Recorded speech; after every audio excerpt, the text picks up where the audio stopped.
एक लड़की से मैं दीवानों की तरह प्यार किया करता था। दरअसल ये शुरुआत उसकी तरफ से ही हुई थी।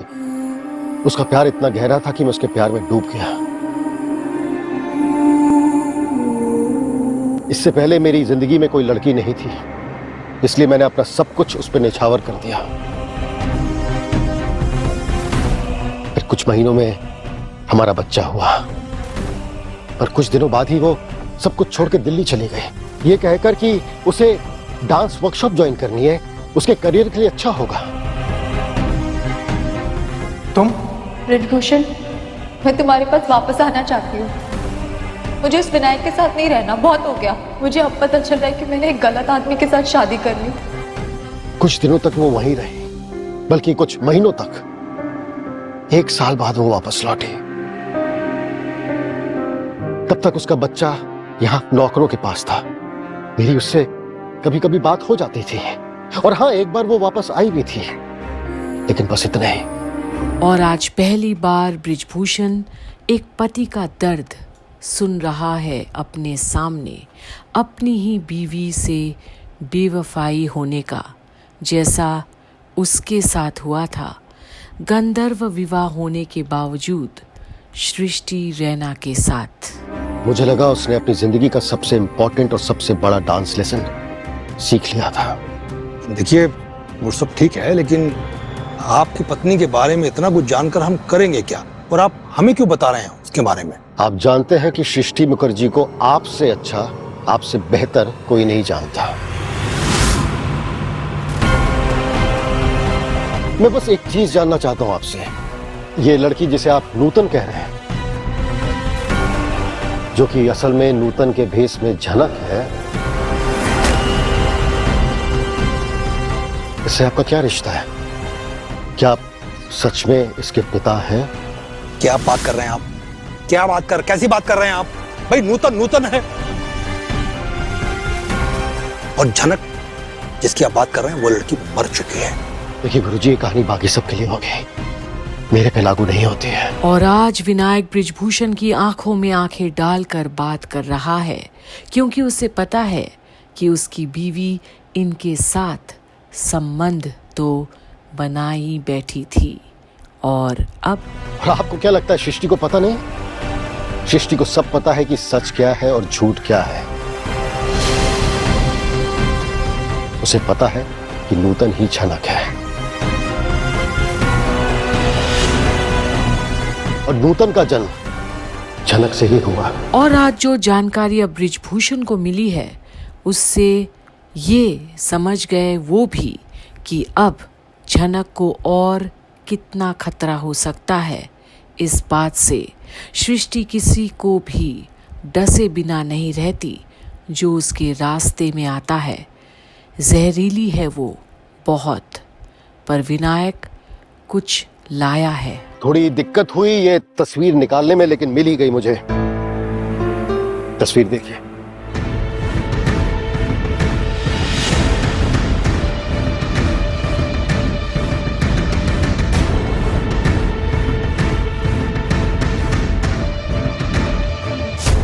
ये तो अर्शी।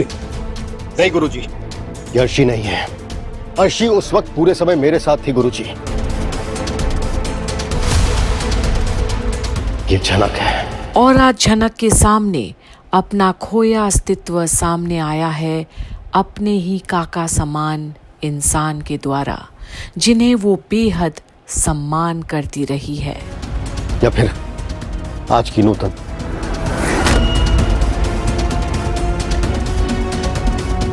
अरे पापा, देखिए, मैं आपको कोई नुकसान पहुंचाने नहीं आया हूं। ये हम सबकी लड़ाई है, हम सबको साथ मिलकर लड़नी है।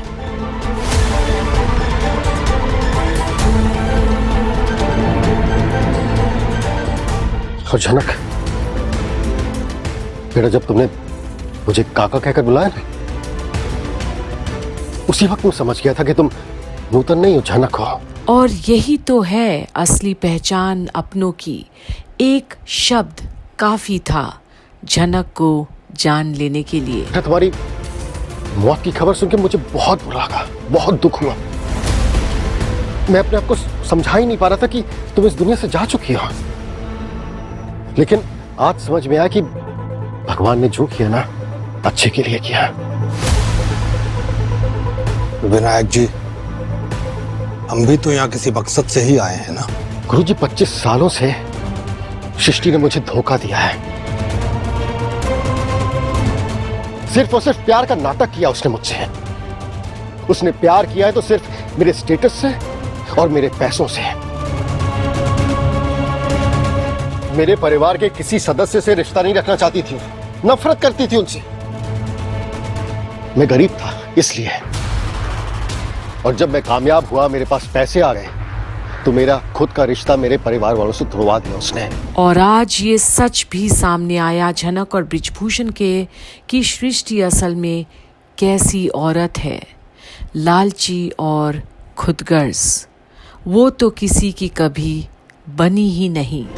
अपनी ही बेटी को ठीक संस्कार नहीं दिए उसने, बुरी आदतें, बुरी सोच डाल दी उसने। सब कुछ उसे सृष्टि से विरासत में मिला है। बट गुरुजी, मेरी अर्शी वैसी नहीं है। सृष्टि की तरह चालाक और खतरनाक नहीं है वो। कुछ दिनों में मेरी सालगिरह है, मैं आप लोगों को इनवाइट करने आया हूं।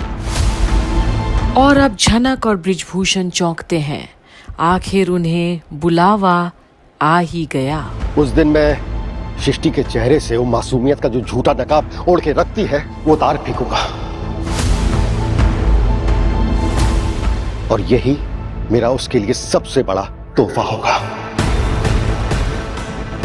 विनायक जी, आपको ऐसा क्यों लगता है कि आपके इस कहानी पर लोग विश्वास कर लेंगे? शायद ना करें गुरुजी, लेकिन उनके मन में शक तो पैदा हो जाएगा ना। और फिर आप वहां रहेंगे, आपकी अपनी बातें होंगी, कहानी होगी। और फिर झनक भी तो है वहां पर। झनक भी तो कहेगी ना कि वो नूतन नहीं है, झनक है। पर देखिए,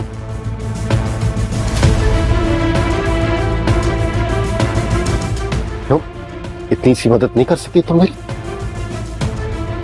तुम मुझे इस जाल से बाहर नहीं निकालना चाहती? और अब झनक से और नहीं सहा जाता, अपना सर झुका लेती है। अब और नाटक नहीं होगा उसे अपने विनायक काका के सामने। वो बहुत ही अच्छे और सच्चे इंसान है। तो क्या बृजभूषण तैयार होंगे अब विनायक का साथ देने उस सृष्टि के खिलाफ जिसने ऐसी सृष्टि रची है कि बहुतों की जिंदगी बर्बाद हो गई, तबाह हो गई।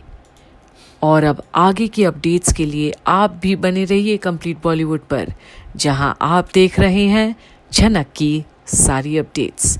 और अगर आपने अभी तक चैनल को सब्सक्राइब नहीं किया है तो प्लीज़ सब्सक्राइब ज़रूर कीजिएगा।